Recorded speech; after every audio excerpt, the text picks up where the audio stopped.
Ein kleines Stück Japan. Heute Semis.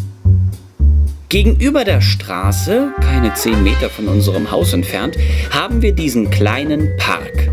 Dort gibt es einen kleinen Hain, ein paar Palmen, einen Spielplatz, sogar einen Tennisplatz von der angrenzenden Schule.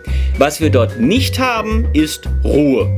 Seit ein paar Wochen, es ist jetzt Ende Juli, kommt aus den Bäumen ein unglaublicher Lärm. Ich übertreibe nicht, es ist wahnsinnig laut. Von unserem Haus aus geht es ja noch, aber wenn man im Park drin ist, dann klingeln einem die Ohren.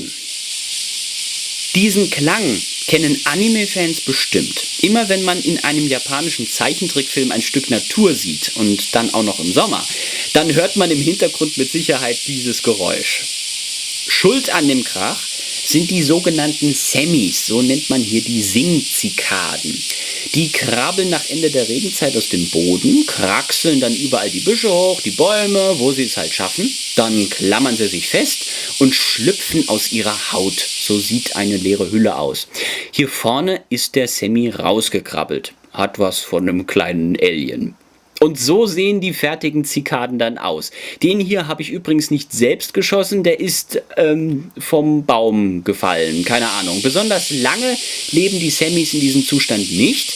Die Krachmacher und die Flügel, das alles brauchen die Brummer nur für die Paarungszeit. Wenn die rum ist, das ist schon in ein paar Wochen, fallen die alle tot aus dem Äther und nochmal ein paar Wochen später drauf schlüpfen auch schon die neuen Larven, lassen sich auch fallen und graben sich für die nächsten 2 bis 5 Jahre im Boden ein.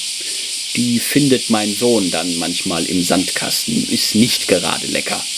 So, das waren die Semis, japanische Singzikaden, so wie ich sie kennengelernt habe. Vielen Dank für die Aufmerksamkeit und vielleicht bis zum nächsten Mal. Aus Japan grüßt der rote Klotz. Bis dann.